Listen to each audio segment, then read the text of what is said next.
Voltamos a falar aqui a respeito das tarifas americanas, isso porque essas tarifas de Donald Trump vão afetar a economia global mais do que o esperado. É o que aponta o relatório da OCDE, Organização do Comércio. Alan Gani está de volta aqui, é em cima daquilo que a gente comentava agora há pouco também, né, Gani?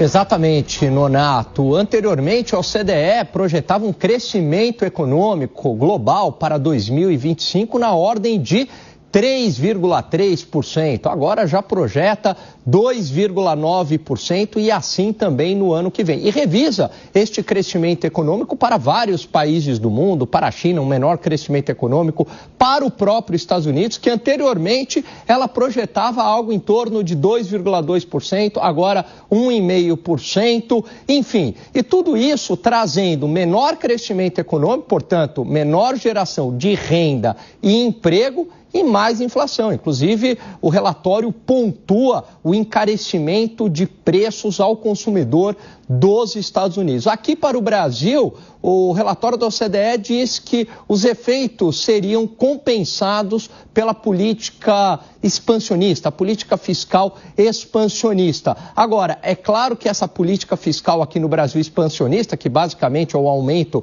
do gasto público e do crédito subsidiado, também traz as consequências negativas para a sociedade brasileira, como a própria inflação ou elevação da taxa de juros e também o aumento da dívida pública. Enfim, é um mundo mais difícil com essas tarifas protecionistas e a gente espera que o bom senso prevaleça e que Donald Trump dê um passo atrás e o mundo volte exatamente como era antes. Caso contrário, este remédio amargo que é o protecionismo, ao contrário do que se pensa, se volta contra o próprio país que aplica. Inclusive, Ronald Reagan dizia isso, né? A tarifa protecionista prejudica a sua própria indústria e encarece o custo de vida para o consumidor americano. E a gente conversa com os nossos comentaristas, José Maria Trindade e a Deise Ciocari. Ô Zé, em cima disso que o Gani está falando, e essa questão do protecionismo e se voltar contra o próprio país, muito economista já citou, né, que a questão das tarifas acabam prejudicando os próprios Estados Unidos, porque eles não têm condição também de promover uma espécie de industrialização de uma hora para outra, de uma maneira repentina. E aí também os demais mercados têm que se posicionar, têm que se cuidar, inclusive o próprio Brasil. Me parece que foi um tiro no pé essa ação do Donald Trump na economia, não só para eles, mas para o mundo todo, né, Zé? Como é que você está vendo isso? Pois é, Nonato, o presidente norte-americano Donald Trump mudou o curso da história e em vários eixos, né? Não só na economia, mas também na política, nas relações sociais e principalmente na área de imigração. Os Estados Unidos são tradicionalmente um país de imigrantes. Foi formado assim, né? E ele se considera assim, daí a dificuldade de se conseguir um visto.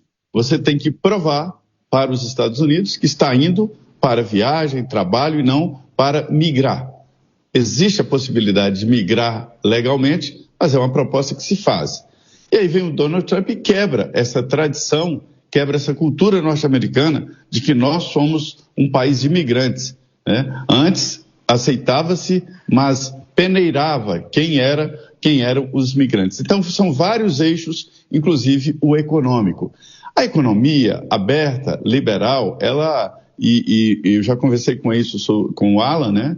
Ele acha que, o Alan, inclusive, né, defende a tese de que cada país tem que se desenvolver naquilo que tem competência, naquilo que tem habilidade. E é aí que se forma a grande economia mundial. E como o mundo funciona em movimento pendular, houve um momento assim, em que cada país produziu o que tinha de melhor. O Brasil se desenvolveu enormemente na área do agronegócio, a China na área de tecnologia e assim por diante. E aí vem os Estados Unidos e diz, peraí, nós estamos perdendo esse processo. E aí o Donald Trump decidiu fazer uma agitada no tabuleiro. Eu estive olhando o carro mais nacional do Brasil, ele tinha 76% de internacional. Né? Ou seja, o nacional em um carro é muito pouco. O Brasil não tem competência, não adianta. O Brasil não tem habilidade para produzir carros. É preciso apostar no agronegócio e importar carros. Era a lógica da economia, né? Então agora os países estão descobrindo que não. Tem que produzir tudo, mesmo que mais caro, estrategicamente. 76% dos insumos hospitalares brasileiros são importados da China. Então, se a China parar de exportar, os hospitais fecham. Ninguém pode ficar dependente assim, né? Ô Deise, pensando nessa seara de oportunidades que o Zé falava, né, de olho aqui no Brasil, apesar do medo, da imprevisibilidade, tem espaço para se proteger e também conseguir surfar nessa onda de oportunidades?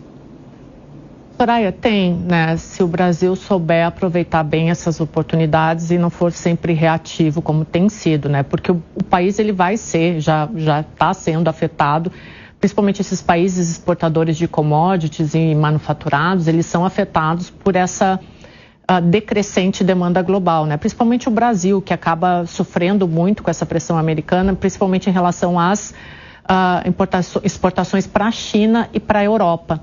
E aí o que a gente vê é que essa estratégia do Trump, ela acaba fazendo com que esses países exportadores de commodities, eles acabem tendo uma redução nas suas exportações, e essas tarifas elas acabam gerando uma insegurança tanto jurídica quanto econômica global. Então, a previsão dos analistas em relação a tudo isso, a essas tarifas do Trump, é que um decrescimento global ele possa existir ainda por anos. Essas retaliações elas podem provocar um decrescimento global econômico por anos. Então, o Brasil pode ser muito afetado, mas pode ter uma reação através do agronegócio se souber aproveitar e reorganizar esses gargalos que a gente tem aqui.